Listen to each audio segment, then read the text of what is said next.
নমস্কার। গল্পের তরীতে সকল শ্রোতা বন্ধুদের স্বাগত জানাই। গল্পের তরীতে আজ আপনাদের শোনাব শ্রদ্ধেয় লেখক বিভূতিভূষণ বন্দ্যোপাধ্যায়ের লেখা গল্প বিড়ম্বনা। গল্পের তরীর আজকের নিবেদন বিড়ম্বনা। বিষ্ণু অনেকদিন পরে দেশে ফিরল শীতকালে। পৌষ মাসের প্রথম। স্টেশন থেকে নেমে গ্রামে যাওয়ার পথে কলাই মুগের ক্ষেতে শুটি পেকে উঠেছে। কোনো ক্ষেতে ফসল কাটা হয়ে খালি জমি পড়ে আছে। লোকের বাড়ির উঠান পর্যন্ত ছোট এরাঞ্চির ঝোপ। শীতের সময় সাদা সাদা থোকা থোকা ফুলে মাঠ বন ভর্তি। নতুন কাটা খেজুর রসের সুগন্ধ পথের বাতাসে। গ্রামের নাম ধুদ্রবেড়ে, 6 ক্রোশ দূর স্টেশন থেকে। আজ গ্রামে পৌঁছানো যাবে না, বেলা পড়ে এসেছে। বেশি দূরেও যাওয়া যাবে না। আরামডাংটা কিংবা সোনাখালি বাক্সা পর্যন্ত সন্ধ্যের আগে পৌঁছে আশ্রয় নিতে হবে কোথাও। বিষ্ণু 2 বছর আগে দিন দশেকের জন্য গ্রামে এসে দিনকতক জ্ঞাতি ভাইপোর বাড়িতে ছিল। তার আগে আসেনি বোধহয় 13 কি 14 বছর। সে থাকে বহু দূর সম্বলপুর জেলা টিটলাগড় বলে এক গ্রামে। ওখানকার এক উড়িয়া ব্রাহ্মণ জমিদারের ছেলের প্রাইভেট টিউটর। বয়স হয়েছে বটে, প্রাইভেট টিউশনি করার সময় এখন নয়, কিন্তু ভাগ্য এর চেয়ে কোনো ভালো জিনিস ওকে দেয়নি। অনতিক্রম্য অদৃষ্ট কেবল দেশ থেকে দেশান্তরে ঘুরিয়ে নিয়ে বেড়াচ্ছে আজ কত বছর। উন্নতি হয়নি জীবনে, হবে যে কোনোদিন তার আশাও কম। পরের বাড়ি থেকে থেকে পরের ছেলেকে মানুষ করে বয়স প্রায় 40-এর কোঠায় ঠেকল।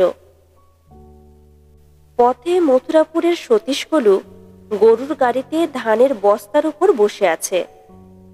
সেই সতীশকলু ধুদ্রবেড়ের হরিগুরু মশাইয়ের পাঠশালায় দুজনে একসঙ্গে পড়ত। অনেক কাল পরে দেখা, তবুও বিষ্ণু চিনতে পারল।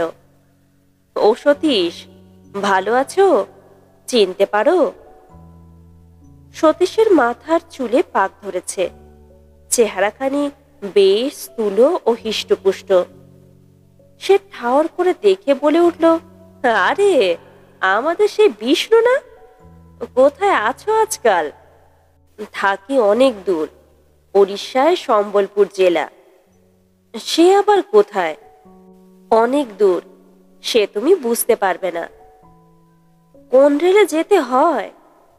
হাওড়া থেকে উঠতে হয়। কি করো সেখানে? কত মাইনে পাও? ছেলে পড়াই, গোটা 50 টাকা পাই। সতীশ তাচ্ছিল্যের ভঙ্গি করে বললে, মোটে? এলতলা বেলতলা শেষে বুড়ির বরতলা? তার চেয়ে যে আমরা দেশে থেকে ভালোই করছি।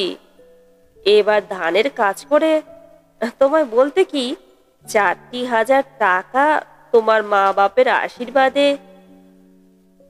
সতীশের রোজগার পুষ্ট ভুঁড়ির ভারে বিব্রত বলদ দুটি গাড়ি বহন করেই ক্রমে দূরে চলে গেল। সে আর সতীশকলু। একদিন ক্লাসে ভালো ছেলের অধিকারে গুরুমশাইয়ের নির্দেশ মতো সে সতীশকলুর কান মলে দিয়েছিল, হাতে নাড়ুগোপালের ইট তুলে দিয়েছিল। আজ সতীশ তার শোধ তুলে নিলে। তবুও তো সে সতীশকে আসল মাইনের চেয়ে কিছু বাড়িয়ে, বেশ কিছু বাড়িয়ে বলেছে। পরের বাড়িতে থাকা খাওয়া আর 30 টাকা মাইনে শুনলে সতীশ না জানি কি বলতো। অনেকদিন না এলেও সে চিনতে পেরেছে দূরের ওই বটগাছটা সোনাখালি বাক্সার পুঠি বাড়ির বটগাছ। বেলা পড়ে এসেছে, সন্ধে হবার দেরি নেই। সোনাখালিতে রাত্রে কারো বাড়ি থাকতে হবে। কিন্তু ও গ্রামে ভদ্রলোকের বাড়ি বেশি নেই বলেই তার জানা আছে। যা হোক, একজনের কারো বাড়িতে থাকার জোগাড় করতেই হবে। গ্রামে ঢুকে প্রথমেই তার নজর পড়ল রাস্তার বাঁ দিকে, যেখানে আগে বাঁশবন ছিল, এখন সেখানে একটা ছোট ঘর। বাহিরে লেখা আছে ইউনিয়ন বোর্ড দাতব্য চিকিৎসালয়। নতুন ব্যাপার, এই গ্রামে ত্রিসীমানায় কোনোদিন ডাক্তারখানা ছিল না। একজন লোককে জিজ্ঞেস করে জানলে একটু দূরে পুকুর পাড়ে যে খড়ের ঘর, সেটাই ডাক্তারবাবুর কোয়ার্টার্স। ডাক্তারবাবু ব্রাহ্মণ শুনে বিষ্ণু ভাবলে অন্য কোথাও আশ্রয় প্রার্থনা করার চেয়ে ওখানে যাওয়া ভালো। ডাক্তারবাবুর বাসা খুঁজে বের করতে দেরি হলো না। বাহিরেই ডাক্তারবাবু বসেছিলেন, হাত কাটা ফতুয়া, 9 হাতি ধুতি পরনে। পাড়াগাঁয়ের ইউনিয়ন বোর্ডের ডাক্তার, এর চেয়ে কি ভালো বেশভূষা বা হবে? বিষ্ণুকে বললেন, কোথা থেকে আসছেন? কলকাতা থেকে। একটু জায়গা দিতে হবে রাত্রে। আপনারা? ব্রাহ্মণ। স্বচ্ছন্দে থাকুন, আমার এই বাহিরের ঘর খালি পড়ে থাকে। যাবেন কোথায়? যাব আর ক্রোশ 5-6 এদিকে। আপনি বোধহয় বিদেশি, সব গ্রামের নাম জানেন না। আগে না, আমি বিয়ে করেছি এই দেশেই, ধুদ্র বেড়ে। বিষ্ণুর মুখে কৌতূহলের রেখা ফুটে উঠল। বললে, ধুদ্র বেড়ে? আপনার শ্বশুরের নাম কি? ডাক্তারবাবু বললেন, কেন, চেনেন নাকি কাউকে? ধুদ্রবেড়ের কালিদাস বাড়ুজে আমার শ্বশুর। বিষ্ণু চমকে উঠল। হঠাৎ যেন চোখের সামনে কতকগুলো কি মাকড়সা জালের মতো ভেসে উঠে মিলিয়ে গেল। কান ঝাঁঝা করতে লাগলো। পরক্ষণেই সে নিজেকে সামলে নিয়ে বললে, না না, চিনি নে, আমি এমনিই বলছি, আমিও নতুন এদেশে। ডাক্তার তারপর কি সব বকে যেতে লাগলো। বিষ্ণু কিছু কিছু বা শোনে, কিছু শোনে না। উত্তরগুলো বোধহয় কিছু কিছু অসংলগ্ন হতে লাগলো। ভাগ্যিস ডাক্তার কিছুক্ষণ বকুনির পর বাড়ির ভেতর চলে গেল অতিথির ব্যবস্থা করতে, তাই রক্ষে। নতুবা বিষ্ণু মুশকিলে পড়ে যেত। এ তাহলে নন্দীকে বিয়ে করেছে? কি অদ্ভুত ভাগ্যের বিপর্যয়! এতকাল পরে ঘুরতে ঘুরতে কিনা সে এখানে এসে হাজির হলো, একেবারে নন্দীর স্বামীর বাড়িতে। কিন্তু তার চেয়ে বিপদ যে সে এখানে এসেছে, সে কথা নন্দীকে জানতে দেবে না দেবে না? না জানতে দেওয়াই ভালো। তাকে এক রাত্রের জন্য সম্পূর্ণ আত্মগোপন করে চলতে হবে। যদি বাড়ির মধ্যে খেতে নিয়ে যায় ডাক্তার, ধুদ্রবেড়ে গ্রামের সেসব স্বপ্নময় দিন কতকাল কেটে গিয়েছে। অদ্ভুত সব দিন, এখন মনে হয় তারা স্বপ্নের মতো অবাস্তব। এই পৌষ মাসে ছোট এরাঞ্চির সাদা ফুলের ভর্তি বনঝোপে মাখা দিন শেষের রাঙা রোদের সঙ্গে সেসব দিনের স্মৃতি জড়ানো আছে। এদের সঙ্গে যে সুন্দর মুখের সম্বন্ধ ছিল, তার জীবনে অত্যন্ত প্রত্যক্ষ, অত্যন্ত অবাস্তব, যা এতদিন ধরে মধুর স্মৃতির কুয়াশা সৃষ্টি করে রেখেছে। আজ তাকে সে চলে যেতে দেবে না। দিলে হয়তো সে ভুল করবে, কে জানে। প্রত্যক্ষ বাস্তবতার রূঢ় আঘাতে স্বপ্ন যদি ভেঙে যায়, সে নন্দী যদি না থাকে, 16 বছর আগের সে নন্দী। 16 বছর দেখেনি সে তাকে। কত বিনিদ্র রজনী প্রথম সে যাপন করেছে, কত চোখের জল ফেলেছে যার কথা ভেবে। তারপর হয়তো বিস্মৃতির উপলেপনে শান্ত, স্নিগ্ধ, মধুর হয়ে এসেছিল যার স্মৃতি। আজ এতদিন পরে সে এভাবে এত কাছে এসে পড়বে এ কে ভেবেছিল? ডাক্তারবাবু এ সময় চা ও একটা বাটিতে দুটি চিড়ে ভাজা নিয়ে ঘরে ঢুকে বললেন, একটু চা খান আর এই সামান্য কিছু মুখে দিন। পাড়াগা জায়গা, কি বা আছে? নতুন পাটালি এনে দেবো একটু? ভালো পাটালি আছে। আমার স্ত্রী বললে যদি খান জিজ্ঞেস করে এসো। বিষ্ণু হেসে বললে, আমাকে কি শহরে বাবু পেয়েছেন? এ সময় খেজুর গুড়ের পাটালি তো দেবভোগ্য জিনিস, নিশ্চয়ই খাবো। নন্দী বলেছে তাকে পাটালি দিতে। সে কি জানে এতদিন পরে কে এসে তার বাড়িতে অতিথি হয়েছে? বিষ্ণুর মনে পড়ে অনেকদিন আগের বিকচন্মুখ একটি রজনীগন্ধার ছড়ি। প্রভাতের সোনালী সূর্যলোক এসে পড়েছে শিশির সিক্ত আধপোটা কুড়ির ওপর। এমনিতর জ্যোৎস্না রাতে ধুদ্রবেড়ে গ্রামে আজ ১৬-১৭ বছর আগে বাড়ুজ্যে বাড়ির বেলতলায় একটি কিশোরীর ছবি আবার মনে আসে। তার স্বপ্নের মায়া কাজল পরা ডাগর চোখের স্মৃতি হয়তো কিছু অস্পষ্ট হয়ে এসেছিল, কিন্তু আজ হঠাৎ এই সন্ধ্যায় সেগুলি এত স্পষ্ট হয়ে উঠল একেবারে এখানে এসে পড়েছে বলেই। একবার তার প্রবল আকাঙ্ক্ষা জাগল ডাক্তারকে সে বলে, আপনি কালিদাস বাড়ুজ্যের মেয়ে নন্দিনীকে বিয়ে করেছেন বুঝি? তখনই ডাক্তার অবাক হয়ে বলবে, আপনি আপনি চেনেন নাকি? হ্যাঁ, আমি ওই গায়ের ছেলে, মানে ছিলাম। তা ও বটে বটে। মশাইয়ের নাম কি? বলুন গিয়ে ধুদ্রবেড়ের বিষ্ণু ঘোষাল এসেছে বাহিরে। নন্দী তখনই ছুটতে ছুটতে আসবে। কিশোরী নন্দিনী যেমন তার আসবার খবর পেলে বাড়ির ভিতর থেকে ছুটে বাহিরে আসত। বিষ্ণুদা! কি রে নন্দী, কেমন আছিস? এতকাল পরে কোথা থেকে? তুমি কি করছো? কেমন আছো? গায়ে আর যাও না কেন? এসব কথার উত্তর দিচ্ছি, তুই বস আগে, কথা বলি। ১৬ বছর পরে দেখা, এক গাদা কথা জমে রয়েছে। বলো কি বিষ্ণুদা, সব শুনবো। কতকাল তোমার সঙ্গে দেখা নেই, আগে তোমায় খাওয়াই, তারপর সারা রাত বসে গল্প করব, কেমন তো? কিন্তু এসব কি সত্যি হবে? নন্দী কি এখনো সেই চঞ্চলা তরুণী আছে? লঘু গতি হরিণীর মতো ত্রস্ত ব্যস্ত হবে তার পদক্ষেপ আজও?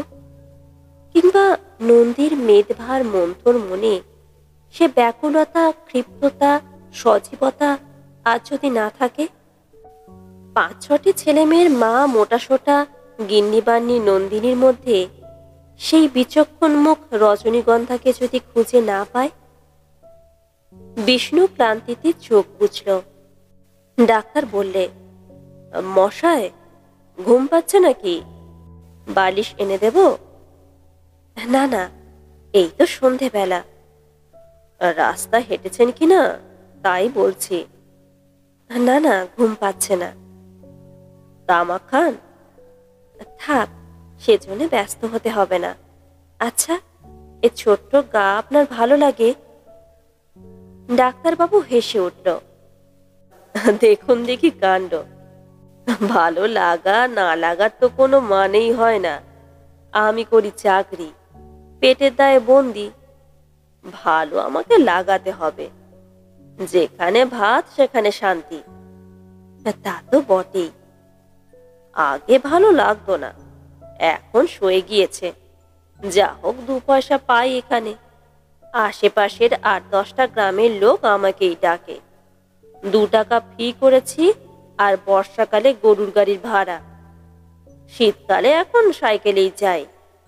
এইসব গ্রামের চাষিরা বছরে যা দেয় তাতে একটা গোলা ভর্তি হয়ে যায়।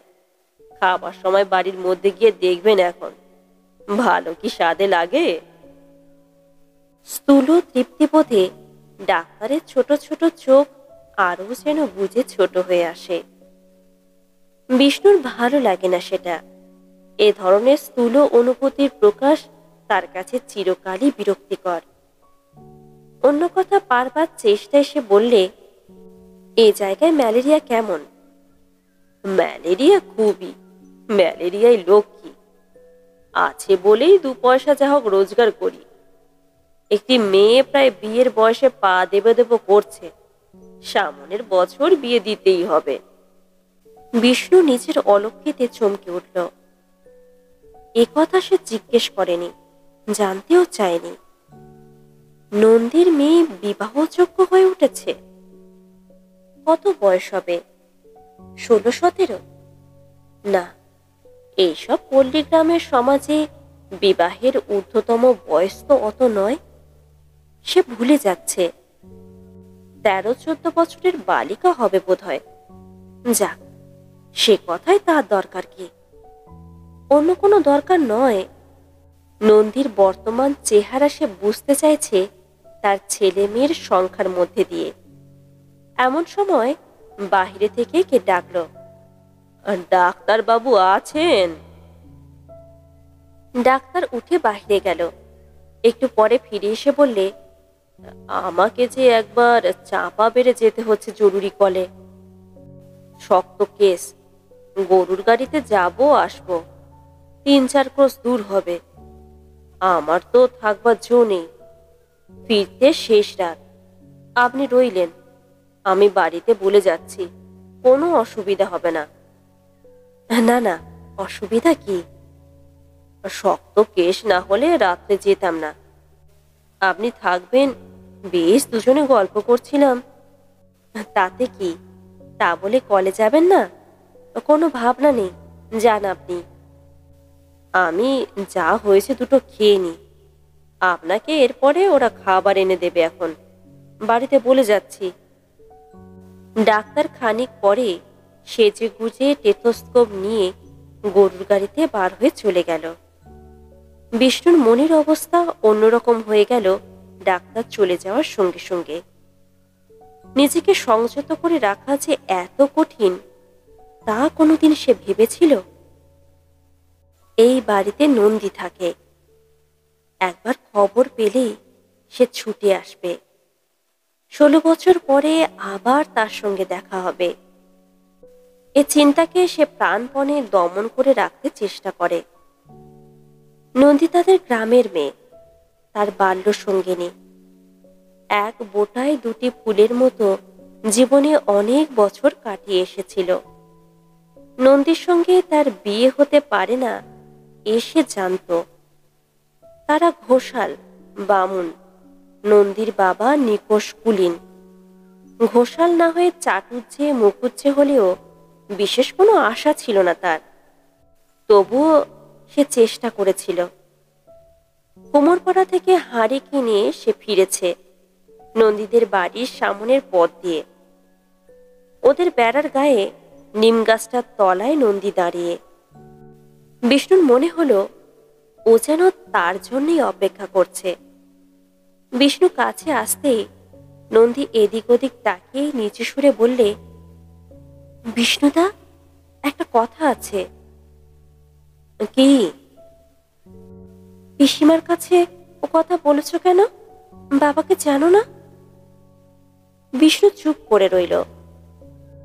মাঝে পড়ে কি হবে জানো? আমি বকুনি খেয়ে মরব। বিষ্ণু এ কথায় মনে আঘাত পেল। এইটুকু আত্মত্যাগ সে নন্দীর কাছে প্রত্যাশা করতে পারে না। নন্দীর এ কথা সম্পূর্ণ অপ্রত্যাশিতও বটে। সে শুধু বললে, ও। নন্দী ঝাঁজের সঙ্গে বললে, ও না, শুধু ও বললেই কি হবে?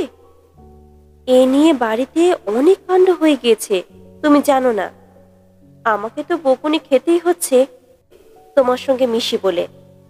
তাছাড়া তোমার নিন্দেও আর যে আমি সহ্য করতে পারছি না বিষ্ণুদা। বিষ্ণু বিস্ময়ের সঙ্গে ওর মুখের দিকে চাইলে। নন্দীর চোখে জল চকচক করছে। চোখের জলে গলার সুর আটকেছে। সে উত্তর দেবার আগেই নন্দী বললে, যাও, তুমি পালাও, এক্ষুনি এ পথে কে এসে পড়বে। বাবা বাড়ি নেই, মারা সব নদী ঘাটে, তাই তোমাকে কথাটা বলতে এলাম। কি করে জানলে আমি এ পথে?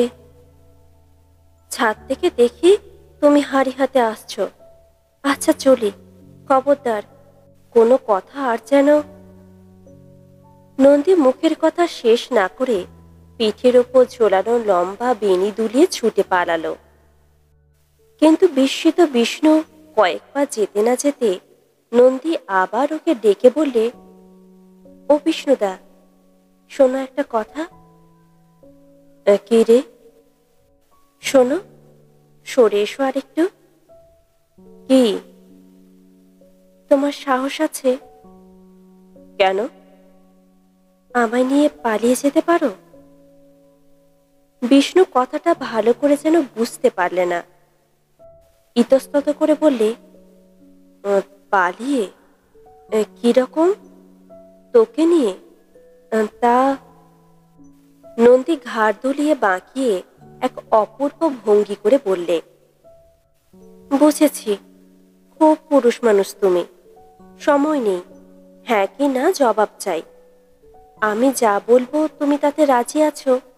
সাহস হয়?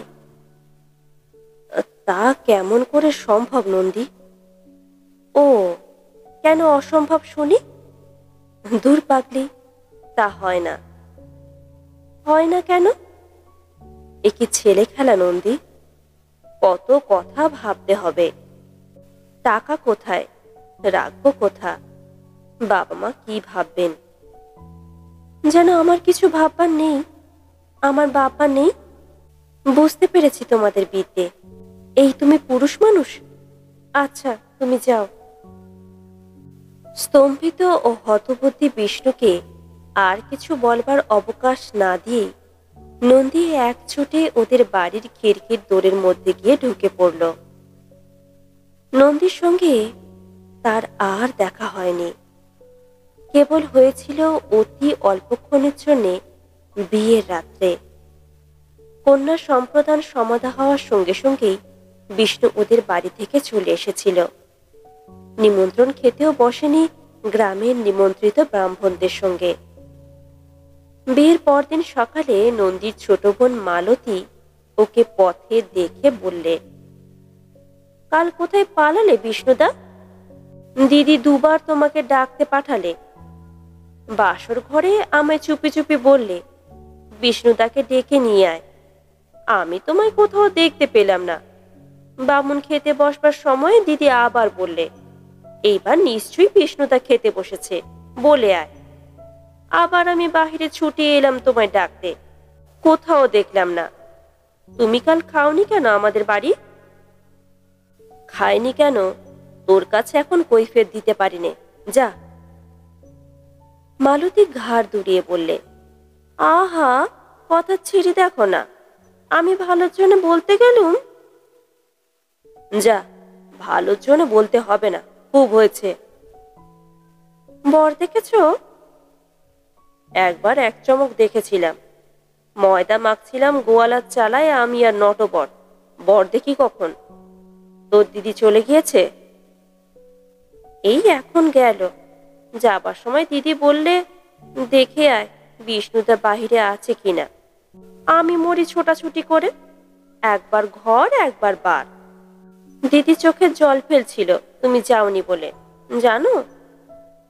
হয়েছে, যা। কত কালের কথা সব। তারপর সুদীর্ঘ 16টি বছর কেটে গিয়েছে। ধুদ্রবেড়ে গ্রামে যোগাযোগ বিচ্ছিন্ন হয়ে যায় নন্দীর বিয়ের কয়েক মাস পরে। বাবা মারা গেলেন। মামা এসে ওদের নিয়ে গেলেন তাদের দেশে। গ্রামের খড়ের ঘর অযত্নে ভেঙে চুরে ধূলিসাৎ হলো। হঠাৎ বিষ্ণু চমকে উঠল। 14-15 বছরের কিশোরী নন্দী দোরের কাছে দাঁড়িয়ে সকালের মতো মৃদু মধুর সুরে জিজ্ঞেস করছে, আপনাকে কি এখন খাবার দেয়া হবে? মা জিজ্ঞেস করলেন। ও তা, ওর চমকে ওঠার ভাবে মেয়েটির বোধহয় হাসি পেল। ঠোঁটের প্রান্তে হাসি চেপে বললে, খাবেন এখন? তুমি বুঝি ডাক্তারবাবুর মেয়ে? হ্যাঁ। নাম কি তোমার খুকি? তুলসী। এখানে একটু বসো না, খাবো এখন একটু পরে। আচ্ছা, তোমার বাবা মা কি রকম নাম রাখলো তোমার? তুলসী হবে তোমার ঠাকুমা দিদিমার নাম। তোমার নাম তুলসী হলে কি মানায়? তোমার নাম হবে রেবা, রেখা, শিপ্রা, অনিতা, নিদেন পক্ষে সুকুমারী, সুলোচনা, নলিনী, এইসব। তা না তুলসী। বিষ্ণুর কথার ভঙ্গিতে মেয়েটি হেসে ফেললে। চোখ নিচু করে শান্ত সুরে বললে, ঠাকুরমা রেখেছেন। আমি যখন হই ঠাকুরমা বেঁচেছিলেন কিনা। তোমাদের দেশ কোথায়? নদী জেলা, মদনপুরের কাছে। দেশে বড় তো যাওয়া হয় না, বাবার যেখানে চাকরি সেখানেই থাকতে হয়। তুমি বড়? আর কটি ভাই বোন? আমার ছোট আর দুটি বোন। ছোট আর একটি ভাই, এই 2 বছরের। বেশ। খানিকক্ষণ কথাবার্তার পর মেয়েটি বললে, এইবার খাবেন? বিষ্ণু বললে, মন্দ নয়, জায়গা এই বাহিরের ঘরেই করো। কেন? ভেতরে রোয়াকে করি, রোয়াকের ওপর চালা আছে। না না, তুমি বাহিরের ঘরে এখানেই জায়গা করো খুকি, বাড়ির মধ্যে দরকার নেই। মেয়েটি বাড়ির মধ্যে চলে গেল, কিন্তু অনেকক্ষণ পরে এসে বললে, মা বললেন এখানে খাওয়ার অসুবিধে হবে, রান্নাঘরে রোয়াকে জায়গা করে দিতে বললেন। বিষ্ণু ব্যস্ত হয়ে বললে, না না, তুমি খুকি বাহিরেই জায়গা করে দাও, কোনো অসুবিধা হবে না। বাড়ির মধ্যে আমার বাঁধো বাঁধো ঠেকবে, এখানেই দাও। খুকি বাড়ির মধ্যে চলে গেল। আবার বিষ্ণুর সমস্ত দেহ মন চঞ্চল উত্তেজিত হয়ে উঠেছে। এই মেয়েটির মধ্যে 15 বছরের কিশোরী নন্দীকে কত কাল পরে আবার প্রত্যক্ষ করল সে। সেই চোখ মুখের ভঙ্গি, সেই হাসি, স্বপ্নের মতো মনে হয় সব। বাহিরের ঘরে খাবার জায়গা করে দেওয়া হলো। তুলসী পরিবেশন করলে। দোরের বাহিরে ফিসফিস শব্দ শুনে বিষ্ণুর মনে হলো এর মা রান্নাঘর থেকে খাবার বয়ে নিয়ে এসে ওকে সাহায্য করছে। বিষ্ণু আগে থেকে সতর্ক হয়ে দোরের দিকে পিছন ফিরে বসেছে। নন্দী যেন কিছুতেই জানতে না পারে আজ সে তার বাড়ির অতিথি। খাওয়া শেষ হয়ে গেল। রাত বেশি হয়নি। পাড়াগাঁয়ে শীতের রাত্রে সকাল সকাল লোকে আহারাদি চুকিয়ে ফেলে। বিষ্ণু একটা ব্যাপার বেশ বুঝতে পারলে, আজ সে এখানে থাকলে নন্দীকে না ডেকে তার সঙ্গে দেখা না করে থাকতে পারবে না। বারবার তাকে এই ইচ্ছা দমন করতে হয় প্রাণপণে। বারবার আবার অন্য পথ দিয়ে সেটা এসে মনকে চঞ্চল করে তোলে। ধমনীতে উন্মাদ রক্তস্রোত বইতে শুরু করেছে।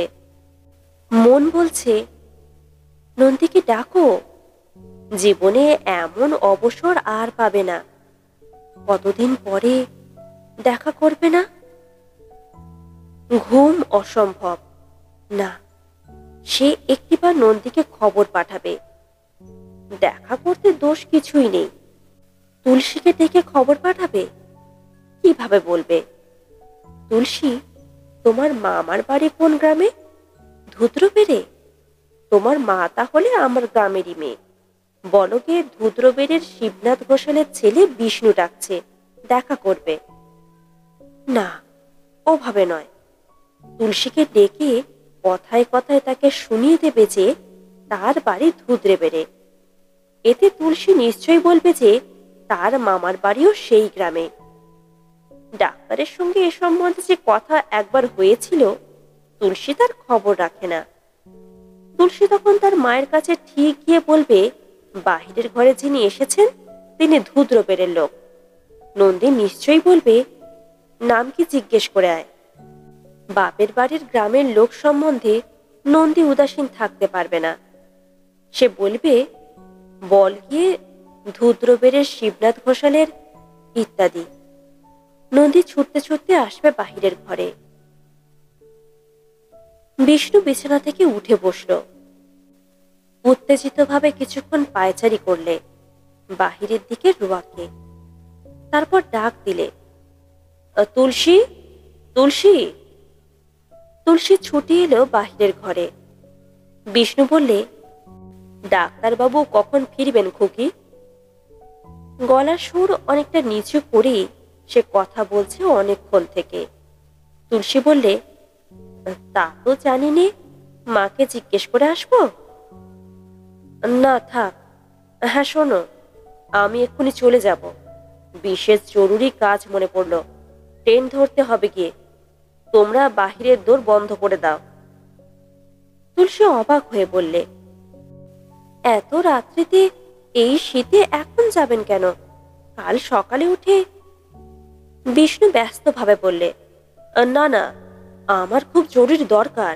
এই রাত 12টার ডাউন খুলনা মেলেই যেতে হবে। তুমি বাড়ির মধ্যে গিয়ে বলো গে। তুলসী তক্ষুনি বাড়ির মধ্যে গিয়েই আবার ফিরে এসে বললে, মা বারণ করছেন, এসব দেশ ভালো না, এত রাত্রিতে যাবেন না। বাবা রাত 3টের মধ্যে আসবেন। আপনি না হয় সেই গরুর গাড়িতে যাবেন, হেঁটে একা যাবেন না স্টেশনে। নন্দী বারণ করে পাঠিয়েছে। কাকে বারণ করেছে না জেনেই বারণ করে পাঠিয়েছে। বিষ্ণু হঠাৎ যেন রূঢ় হয়ে উঠল। ঈষৎ রুক্ষ কর্কশ সুরে বললে, না না, আমার কাজের ক্ষতি হবে, থাকবার জো নেই। বাহিরের দরজা বন্ধ করে দাও। বিষ্ণু সরলা গ্রাম্য বালিকাকে অবাক করে দিয়ে একরকম ছুটেই বাড়ির বার হয়ে গেল। তারপর নিঃসঙ্গ তারা ভরা রাত্রি, মাঠের পর মাঠ, পৌষের কনকনে শীত, প্রস্ফুট সর্ষে ফুলের সুগন্ধ, বহুদিনের স্বপ্ন ভরা প্রথম যৌবনের নেশা ওর শিরায় শিরায়। গল্পটি এই পর্যন্ত সমাপ্ত হলো। আপনারা শুনছিলেন বিভূতিভূষণ বন্দ্যোপাধ্যায়ের লেখা গল্প বিড়ম্বনা। গল্পটি ভালো লাগলে অবশ্যই করে লাইক করবেন, কমেন্টে আপনাদের মূল্যবান মতামত জানাবেন, বন্ধু বান্ধব আত্মীয় স্বজনদের সাথে গল্পটি শেয়ার করবেন। গল্প পাঠ যদি আপনাদের মনের কোণে একটু জায়গা করে থাকে, তাহলে চ্যানেলটি সাবস্ক্রাইব করে নেওয়ার অনুরোধ রইল। খুব শীঘ্রই একটি নতুন ভিন্ন স্বাদের গল্প নিয়ে আপনাদের সামনে হাজির হব। ততক্ষণের জন্য সবাই ভালো থাকবেন, সুস্থ থাকবেন। ধন্যবাদ।